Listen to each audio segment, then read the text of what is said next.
a little background. The reason that we started this organization was there was a number of us that didn't like the way IPO, IGP was heading. We also don't like the way that Europe is heading in general. So if you look at what's happening within the sport, much of it's being driven by the atmosphere in Europe right now. And the atmosphere that's coming here, actually. So I don't think we're far behind it. But it used to be that people came together, there was relevance in the sport, we had one goal in mind. It was, at that time, the betterment for our group of the German Shepherd dog, betterment for all working dogs. That's kind of changed over the years. So with the changes in Europe, and when I talk about the changes in Europe, I'm talking about many countries that have outlawed the use of a prong collar, that have outlawed the use of an electric collar, that no longer allow stick hits to happen in their country. And about 2 years ago, when I was there, I happened to watch some training, and people from many of those countries, so we're talking Austria, Italy, Switzerland, happened to be at that training group. And I had the opportunity to watch that occur. And it was depressing, to say the very least, because you see people not able to use any tools anymore. They're trying to control their dogs with their hands, which they can't do. They're trying to move on in a sport that requires their dog to, in fact, be aggressive in areas. And when I talk aggression, I mean moving forward. And it was an impossibility. And so what's occurred, I think, in Europe, because of that mindset that's traveling throughout that area, we've seen a general shift. So whether you're talking about the WUSV or you're talking about the FCI, you're seeing a dummying down across the board of the sport. So that either show dogs can rise to the top in one organization, or in the other organization, that it can be an all-breed type of thing where so many more dogs can come into it and be successful. You're looking for the golden middle. It's like everybody gets a gold star. Let's take the hardest exercise in obedience for a Schutzhund 3 dog or an IPO 3 dog, IGP 3 dog. I'm not sure what you call it right now, but you're looking for that exercise, and so you're going to take that exercise out and you're going to give it no points, or very little points. So that if your dog doesn't do it, you still end up with a couple of points. And it's only worth 5 now, total. You're seeing a change in the way they're looking for guarding. You're seeing a change in all of these things occur. And if we don't come together in this country, then we're going to be in the same boat, because you see the same things happening here. You see controls coming in, laws being passed, sports not being able to occur with dogs anymore. Whether you're talking racing dogs or you're talking hunting dogs in New York State, there's a movement right now against hunting dogs. So hunt trials, field trials, outlawed. So you're seeing that happen everywhere. Not just there, it's happening here. It's not happening here yet in those numbers, but it's going to if people don't join together, both police, military, working dog enthusiasts. So that was kind of the reason for starting this whole thing, was to see if we could get it going in the right direction. So it's been a huge undertaking, basically, for us, especially if we're trying to type things up and use a computer, because I am so bad at that. So we've been trying to get all of this stuff together, get the rules together.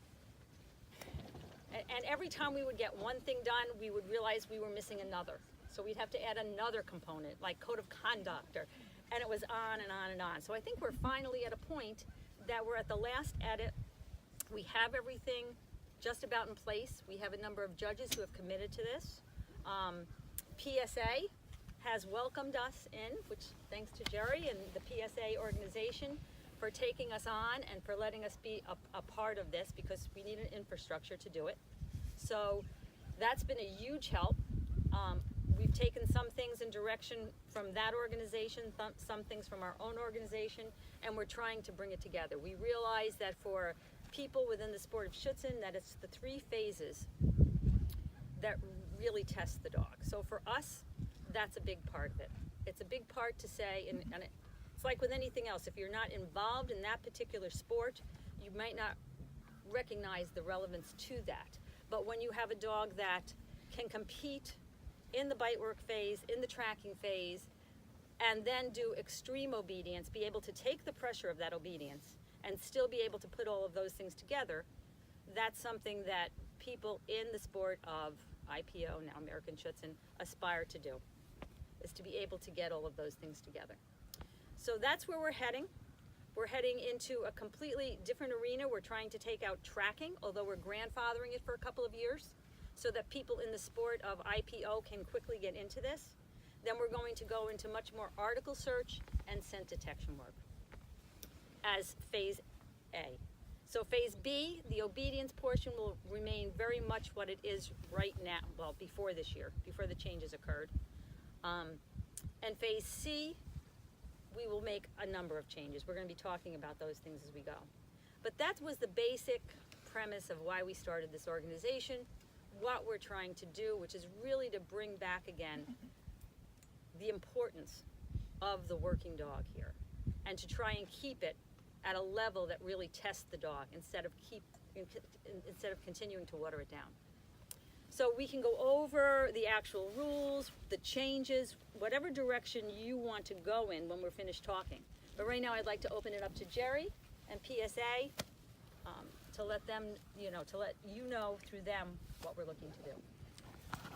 So, for those of you who don't know me, my name is Jerry Bradshaw. I'm the Executive Director of the Protection Sports Association. Doing our own thing since about 2001, which is when I broke away from doing Schutzhund. I was in the Raleigh Schutzhund Association for a number of years back, and so once we decided to go in another direction, or I decided to go in another direction, we started PSA in 2001. We've been operating now since then, and we've since become the biggest suit sport in North America.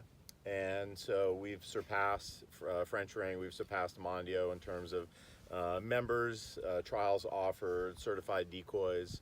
We have the most certified suit decoys in North America right now. So we've been growing quite exponentially over the last 5 years, bringing in a very much a younger group is in PSA right now, which I think is a good thing.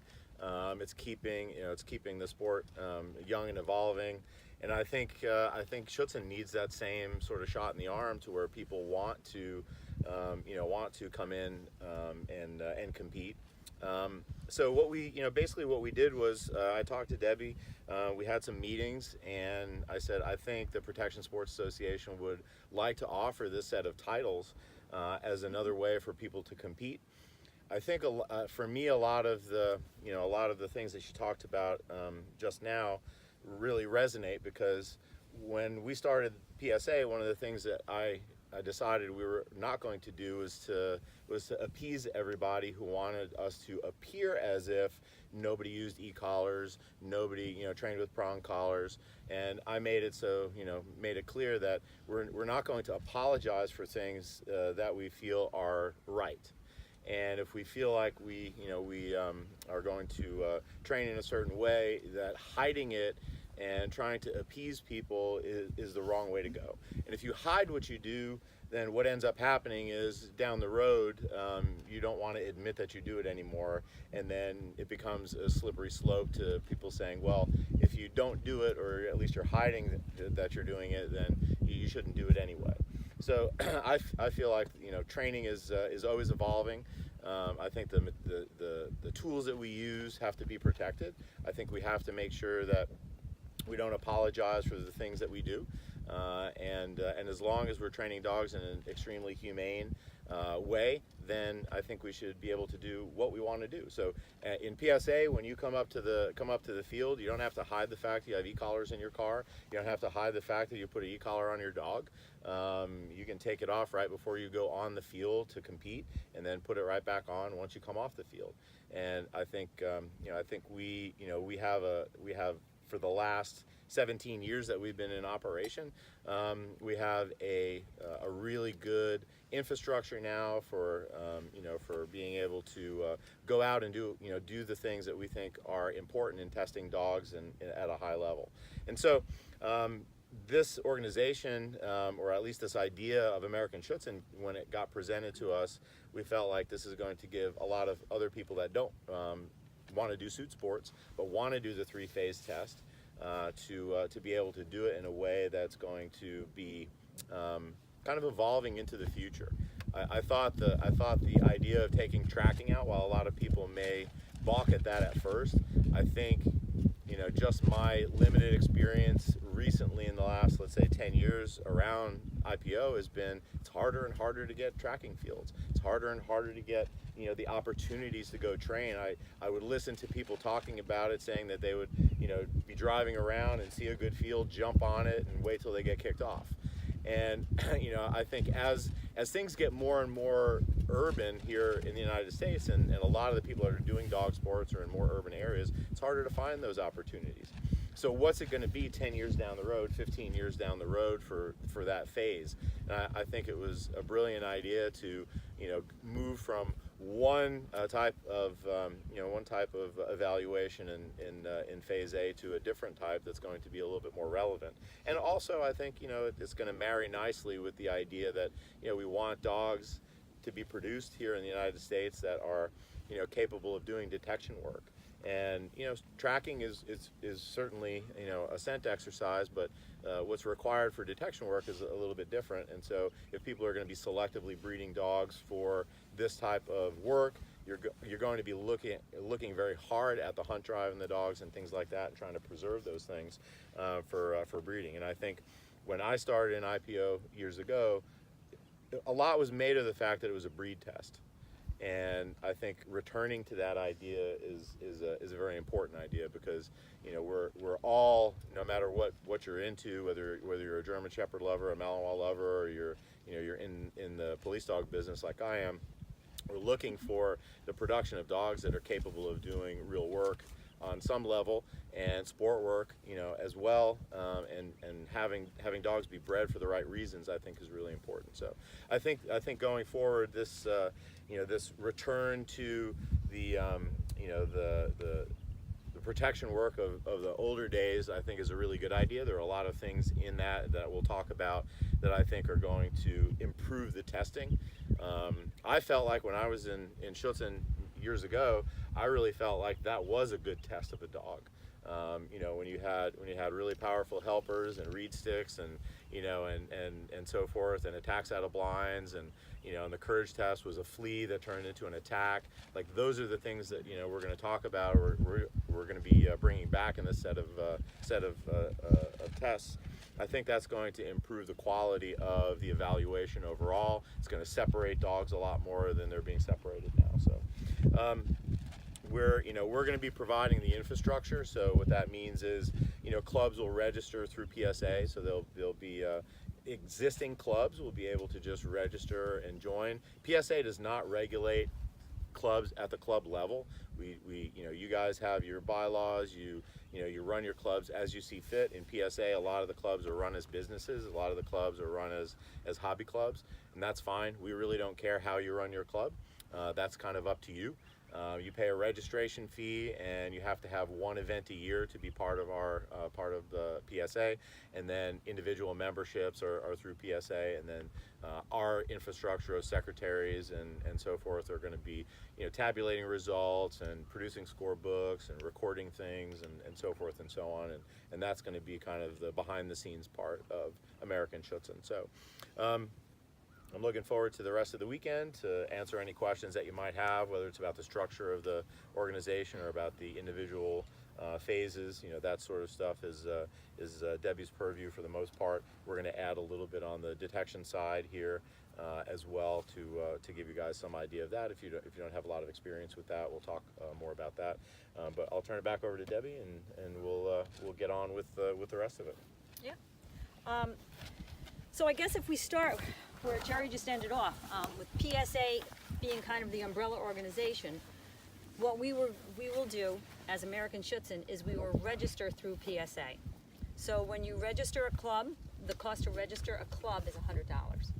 So you would contact the secretary, you would register your club, and then individual registries, I think we said would go up a little bit. I'm giving you a general price, is $75 a person.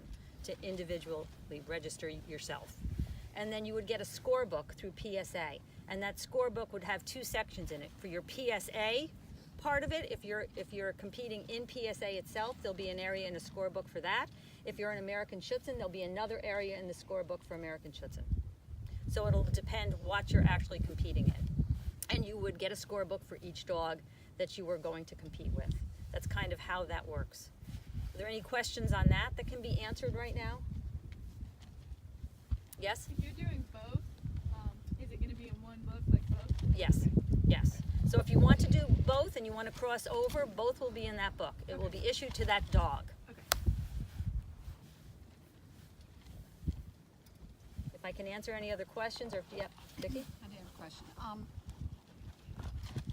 If someone has a dog currently, say you have a Schutzhund 3 on your dog through current organization, where do you stand moving into American Schutzhund if you want to change over and compete there? Is this something that you would start out at the bottom and work this 3-dog back through?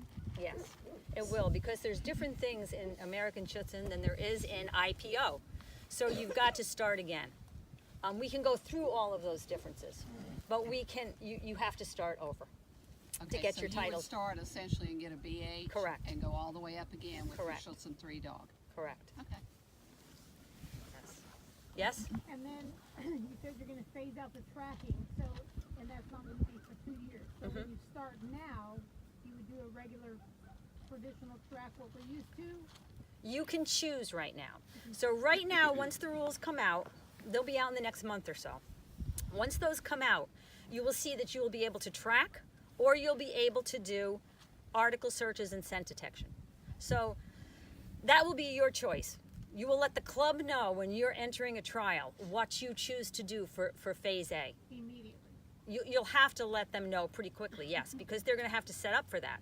That will be the hard thing going in the beginning for a club, is you're going to have to provide tracking for people that want to track, and you're going to have to provide an article search if we're starting at a 1 level, an article search for people that want to do that.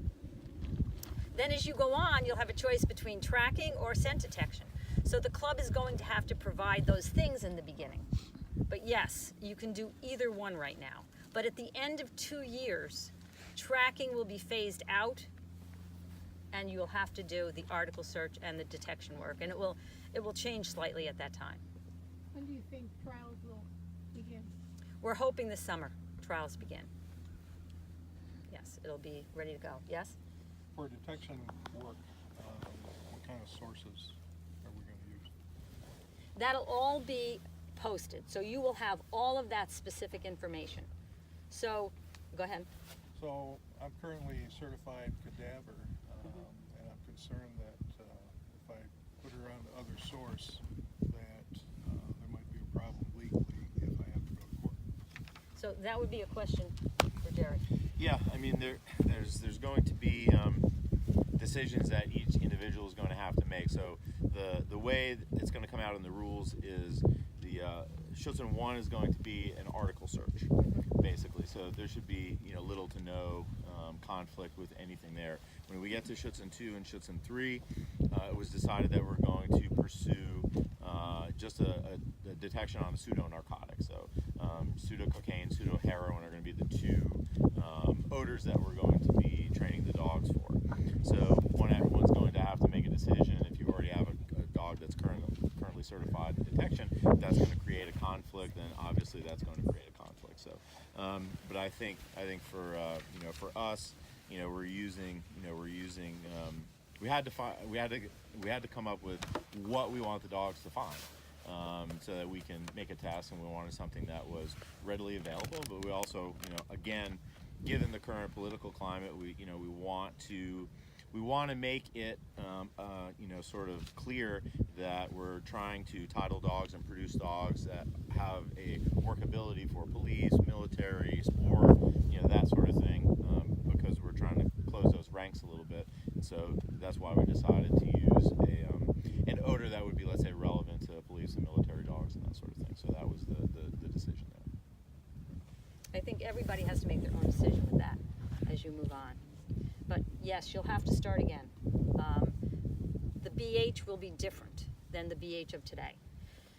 There'll be a video up on our website and on the Facebook page that will show what the BH is going to look like.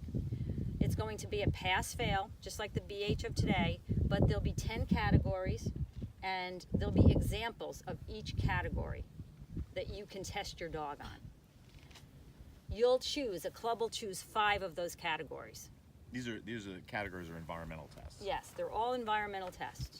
So a club will choose 5 of those categories. There'll be a video up. You'll be able to look at all of the examples, choose the examples that you want, and implement that within your club.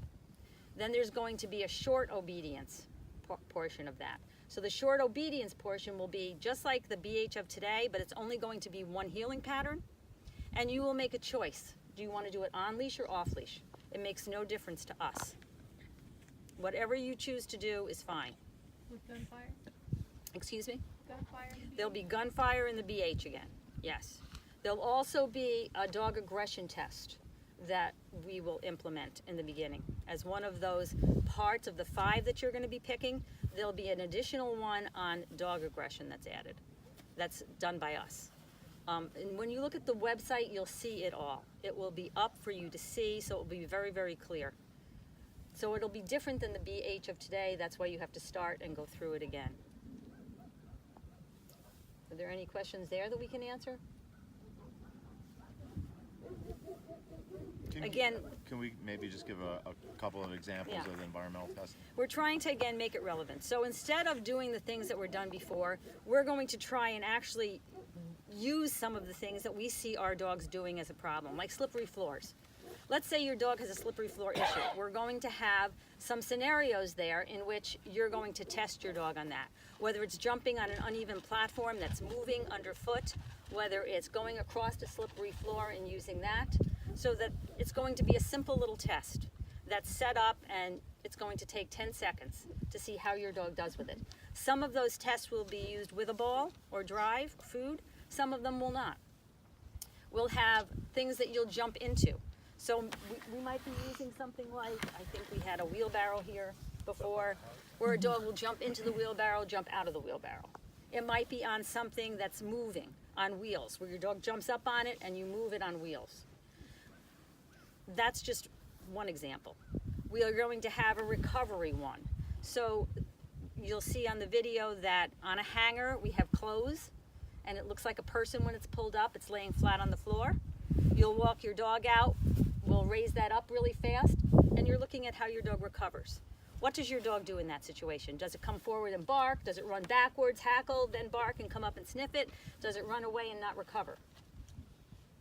That's another thing that we're looking for. We're looking for the ability for the dog to go through enclosed spaces. There'll be examples of that.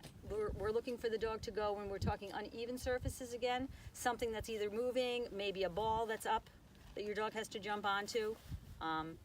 All of that will be on. We're doing sound sensitivity, that's the gunfire.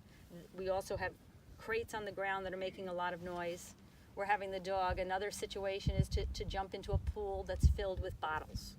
So there's numerous things that we're testing for. And you'll be able to choose which ones you want and then implement those. Then you'll go through the short obedience phase. But it's a pass-fail, and then you move on to the Schutzhund one. And the environmental doesn't count towards your failing. Right. The environmental is not going to count towards whether you fail or not. So it's going to be recorded the way that we have it in the scorebook. It will be listed, and you'll have whether your dog passed it or failed it. But it will not matter for your ability to go on to the next level. If you choose to go on to the next level, you go on to the next level. But that information will be recorded, and we will have it. Again, we're looking for breeding later on. Like Jerry was mentioning, what dogs are going to be able to have hunt drive? What dogs are, that's another test that we have in the environmental, hunt drive. So what dogs are going to have those things? How are we going to know that in this country, in America? How are we going to know what dogs have those things? Because we're starting to test for them. And hopefully we have that recorded in the future in such a way that people will be able to use it, especially breeders. That's the goal. Vicki? And when you have the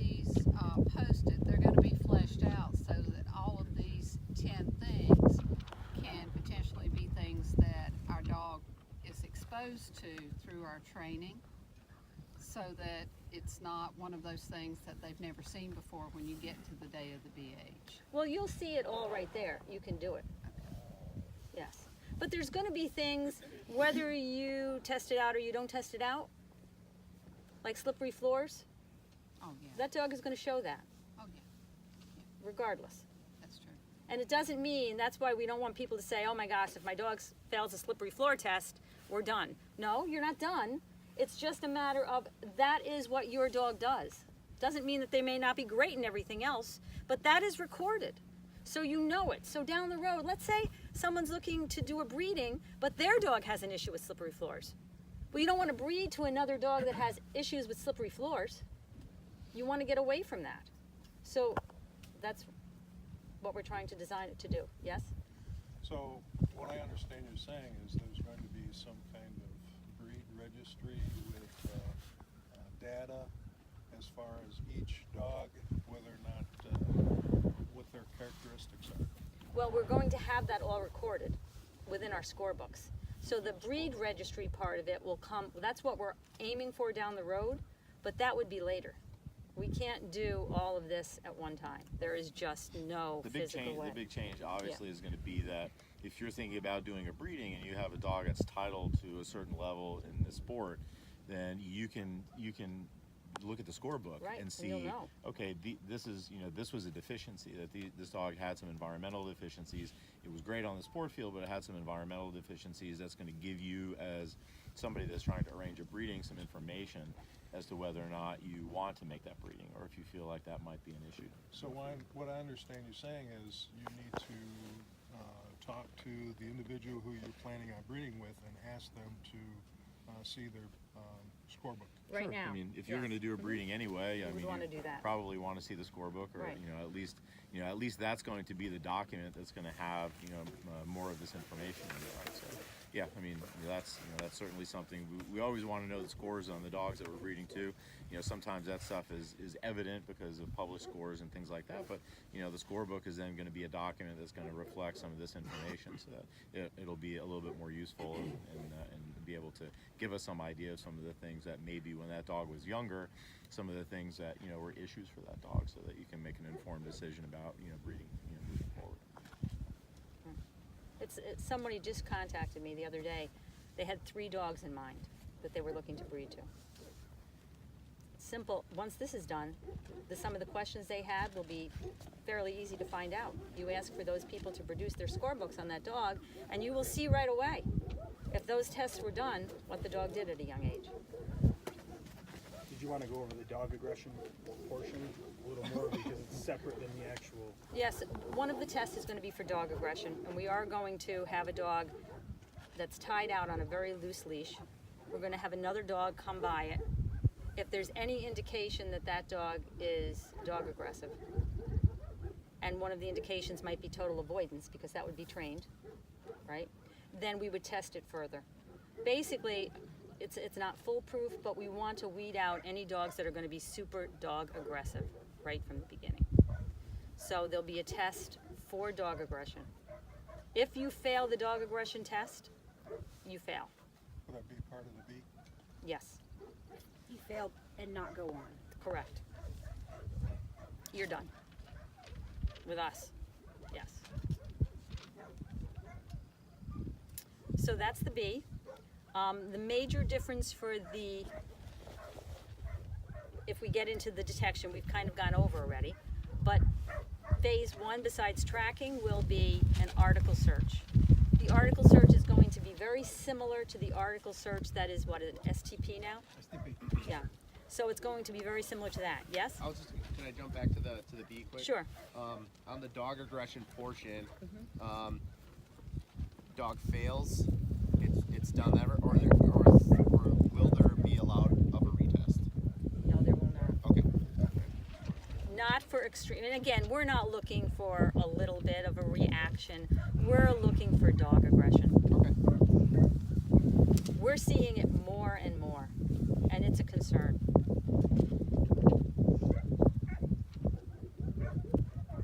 Any other questions there? You think, Go ahead. you think dog aggression come from, yes, genetics, but you think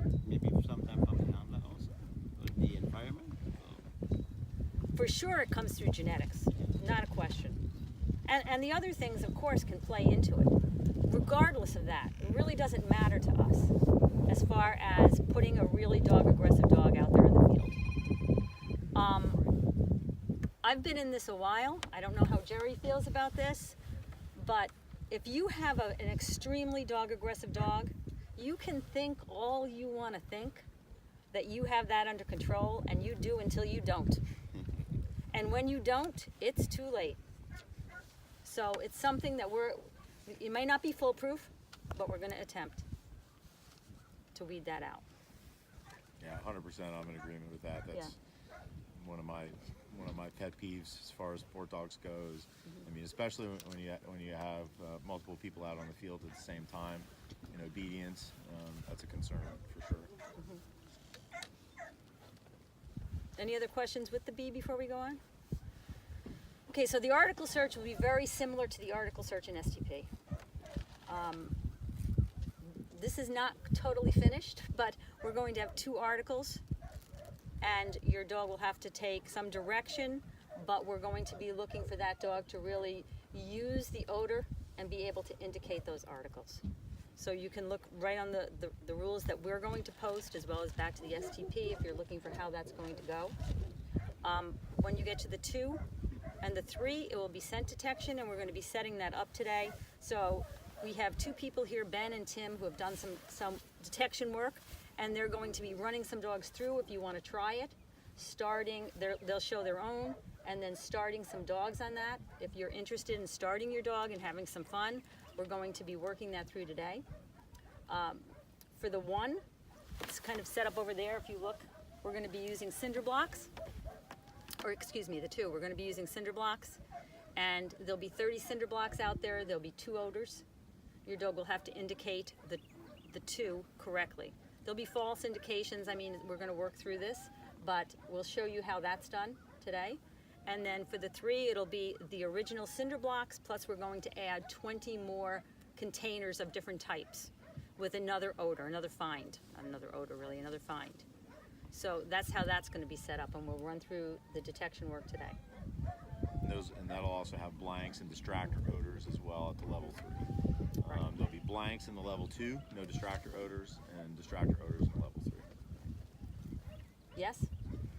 So if a club wants to get into this, have you sort of come up with some kind of a figure as to how much it's going to cost for, number 1, getting into the scent detection, what kind of stuff you need, how much the odors cost, and 2, for having trials, how is a club going to, let's say, have an area for slippery floors, because that's huge. How are you going to test that? Is it going to be off-site?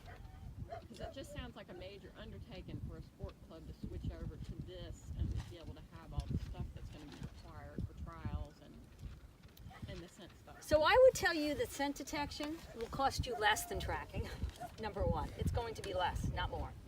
So it'll be posted. You'll have all of that information on the website. We're going to be using Sigma. Exactly the amount of odor will be posted. We'll tell you exactly how to measure it. To put it in a plastic bag, we'll show you exactly the containers to buy. That odor, when you buy a container of it, lasts a long time. It's not something that you're going to go through in a week. So it'll last a very long time. Setting it up is going to be simple. There it is. You'll see it when you walk over there. So it's very inexpensive. We have concrete blocks there. That's what we're going to be using. $1 each. $1 and there's 30. each, and the other containers that you're going to use can be tin cans or paint cans that are emptied. Or there's many, many things that you can use. And so it'll be that sort of thing for the trial too? Yep. Yes. We're going to show you exactly today what it will basically look like. The cost to set up a club is $100. The cost for your individual dog is $75. A scorebook is $10. That's the cost. How much are the pseudo drugs? What's the cost now? 70, I think. 70 for a container. 75. And how many different odors are there? 2. Yeah. And that can be shared And that, among club members. That $75 like jar of odor will get you more than all of your hides and enough to even split up among club members. Right. It, like she said, relative to the tracking, it'll be fairly inexpensive. It might be more of an upfront cost and then nothing for So that is not, I mean, it's going to be less, not more. And for the slippery floors, you'll see again on the videos. There's a lot of ways to do it. There's simply to put a board with something on top of it, on something that moves, jump on it. And when it's up there, it will be very, very evident. You might take another board or just a piece of slippery flooring and put it down. You can put it down on the grass, you can put it down somewhere else. You can take a tarp, and we show that there too. Throw a tarp on the ground, have your dog run onto that tarp. That's a different underfooting, plus it's making noise. Inexpensive, cheap ways to test it, and it will all be up there for you to see. And they're going to be very specific scenarios that Yes. you can train for. No surprises at trial or different, like the judge chooses, it's going to be something that you didn't think of, none of that. Can a club take the example that we have and change it a little? Certainly. Certainly you can do that. But it'll have to be approved by the judge when the judge gets there. I think she's saying, can the day of the trial, will they pick 5 random, or are they going to be known ahead of time so she can train before they get to the club? No, it'll be 5. It will be within that 5 random. So you might find out what categories that they're going to use. But no, it's not about you training for it.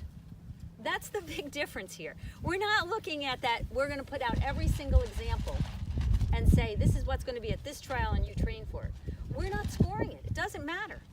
So if you pass, you pass. If you fail, you fail. This is information, and this is what we're trying to get into, away from a test that you're going to train every single thing. Because there'll be, I'm going to throw out a number. I have not counted, so I don't know the answer to this exactly, but let's say we have 10 categories and we have 6 examples. There's going to be a lot of examples there. You're going to have 100 examples. So if you want to train for 100 examples, go for it. But it's more going to be a fun thing to see what the dog's going to do. Yes. It's not going to affect your ability to No, it has no effect on your ability to go on, except for the dog aggression. except for dog aggression. There is, and gunfire. Okay, but nothing else will affect your ability to go on. But what it will do is give us a record of those things that are a problem or not a problem with the dog. So that's the whole idea behind this. It's really not about that something's out there and you need to train for it. You don't need to train for it. It's not going to affect your ability to go on in the sport. Yes. Quick question about the article searches. Is there going to be a predetermined list of what the articles will be, or Yes. will there just be articles at random? It'll have to be, right now we're using articles that were used in IPO. So it would either be leather, carpet, wood. Okay. Who's gonna lay down the articles? The same handler or somebody else? Someone else will be laying down the articles. Yes? As far as the dog aggression test goes, what would be a failure in that, and what would you anticipate a passing dog acting like? A failure would be if your dog laying there got up and actively went at another dog. Or if that dog was there and showed any indication. So let's say you're there and the dog is in complete avoidance. So there's a dog, and the dog is like this. That may be fine, but we would push it more at that point to see what that dog did when it was pushed a little bit further. All right, let's say you have a dog there and it's tackling, and we would push it a little further. Within reason. Within, we're not going to be crazy. We are really looking for those dogs that are overtly dog aggressive. A dog that would just take off in the middle of something and go after another dog. Exactly. Or as you're healing up, leave its handler to attack the dog next to it. There's a lot of ors. There's been numerous cases in the last year or two. Yes, So are you with your dog during that test, or are you out of sight? you're out of sight. Your dog that's tied up. Okay. Yeah. Is your dog in any kind of obedience, or you just tie it out and walk away? You can put it on a down if you want. Okay. Oh, What's They'll- going to be the minimum distance that you'll allow somebody to get? yeah. Away from that dog, Yes. far enough so that that line cannot touch it. We will measure that out. So if I have the dog tied back, there's going to be loose leash. Probably 2 feet or 3 feet of loose leash there. The dog that's going to be the tester dog will be well out of the range of that. Is there going to be like a minimum distance though? What do you mean by minimum distance? Well, so say you have your dog on a 6-foot leash. Hmm. You and wouldn't your have it dog on a is- 6-foot leash. It would be yeah, longer. I mean, I guess it doesn't matter about the leash, but when you walk this other dog by or whatever, it's going to be 5 feet, 10 feet, 2 feet, like within. No, I just said it will be plenty of distance away Okay. from that dog.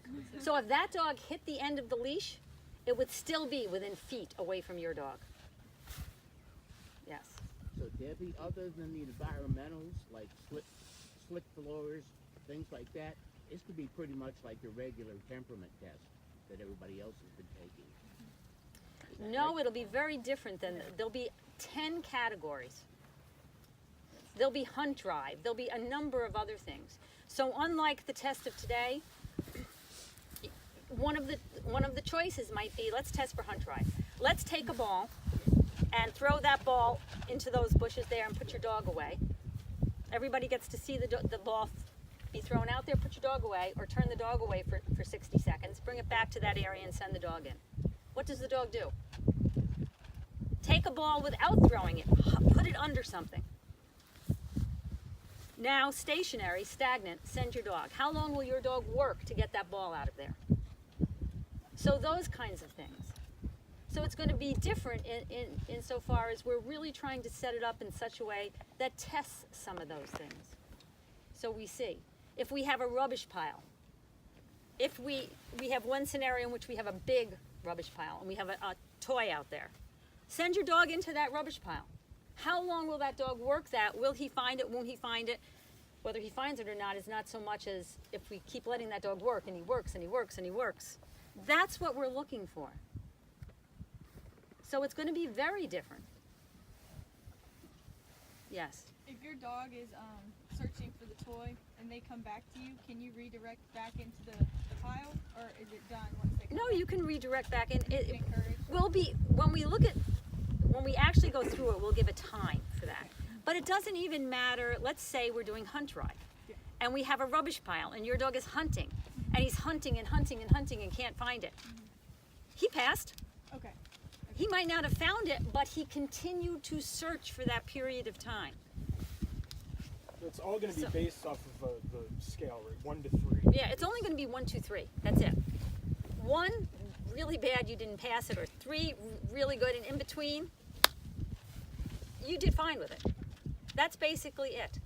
That's what's going to be recorded. Yes. Also, I'm just curious, stuff like that, don't you consider some of that sort of a learned behavior, something that if you practice with a dog, that they get better at it, versus taking a dog like mine that I've never done any hunting with and sending him in? Which do you want to see for breeding? The dog that's been taught? Of course, that's what I just said. Is if you want to train all of these scenarios that we're going to give you, go ahead and train them all. But there's a lot of scenarios, and it has nothing to do with whether you pass or fail. What we want to see is how long the dog will go. And I don't, again, if we're talking about this rubbish pile with a toy in there, I don't care how much training you do with some dogs. They're never doing that. They are never staying in that search. I think one of the things to sort of keep in mind here is, as a police dog trainer and a vendor, I can speak to this a little bit. Like sometimes, people that maybe have trained a dog in sport will come to me, and let's say they're going to sell their dog for whatever reasons, and I say, okay, we'll come over to my building, and then and the first thing that is often told to me is, well, he's never been in a building. If you have this test in front of you, I think what is going to happen with younger dogs is that you're going to much more actively look to give your dog certain types of exposures. So you're going to start to say, okay, well, stairs are going to be important to my dog. Being able to jump into the back of a vehicle is going to be important to my dog. Being able to go in an enclosed space, be able to go on slick floors, things like that. So when you're raising your dog, you're not pigeonholing yourself as that's not something I'm going to have to do for my sport. I don't care if my dog is going to be good on slick floors. If I'm raising a puppy, it's not important to me. Right, so now you're going to have a little bit of a different perspective on things, and I think it's a healthy perspective to have. That we're going to say, all right, well, let's for dogs that genetically have the ability to do things, certainly the lack of exposure can affect that, right? So if the dog is genetically going to be fine on slick floors, let's say, if we can say that, but he never gets exposure to it, obviously the first time he sees something like that might cause a problem.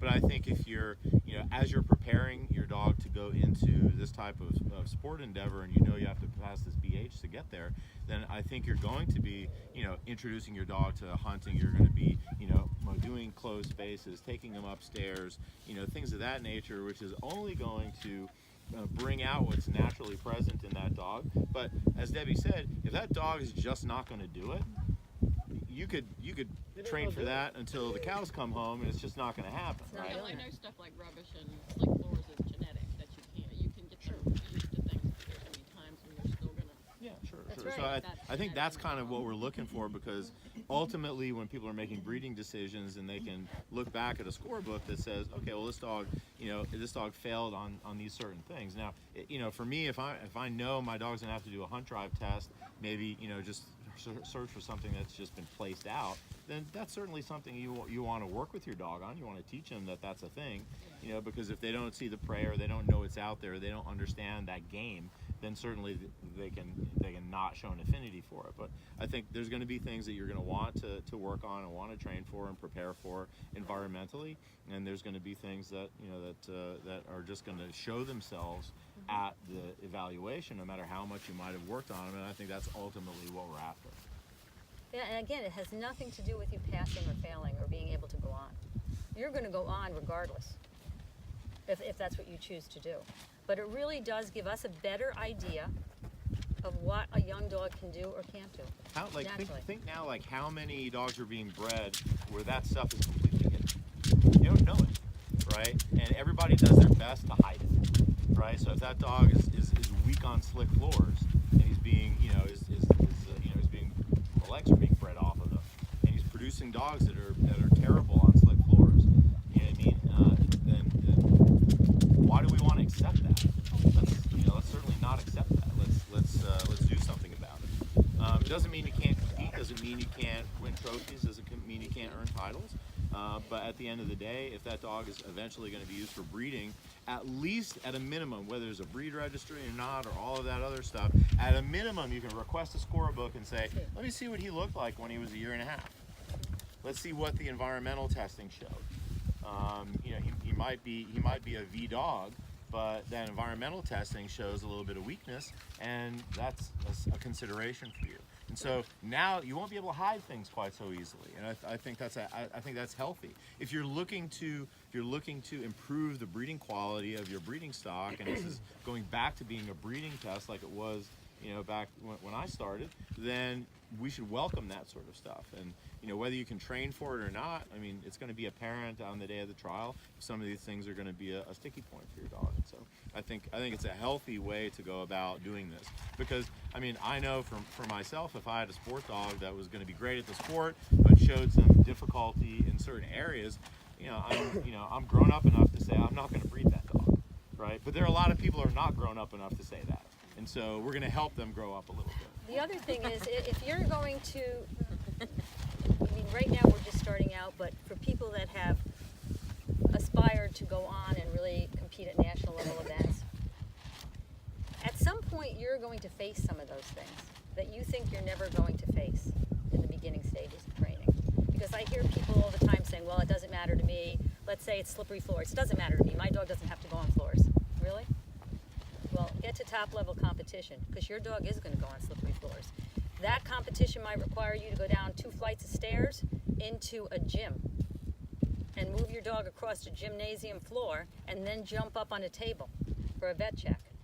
Guess what? You're going to have a really hard time with that. So even though you're not thinking of those things in the beginning stages, those things even within sport can come back to haunt you.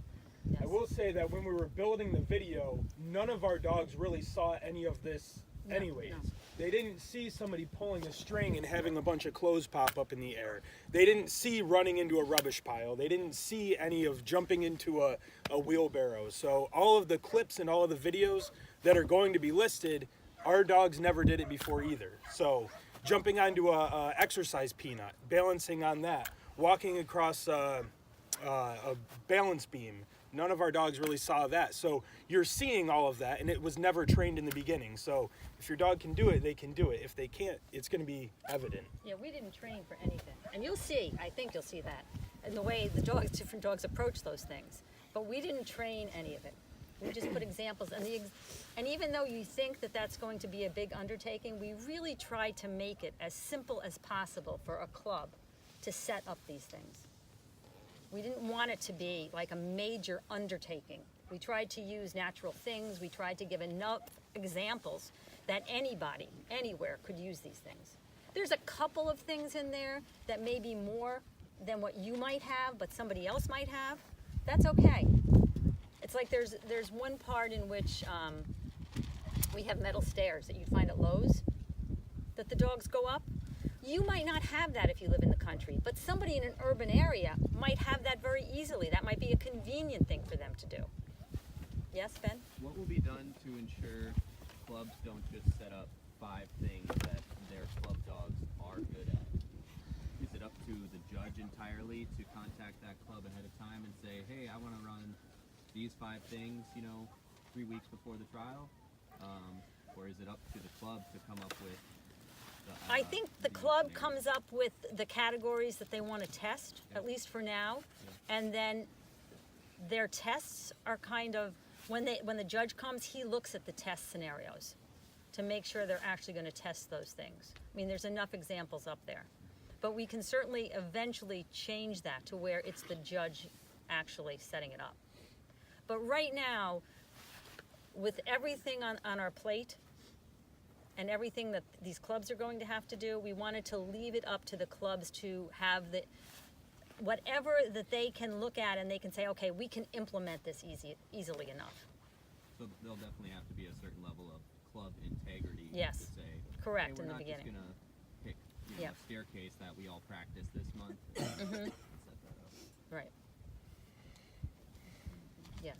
Are the ages going to be the same to now of how old the dog has to be before they can? BH 18 months.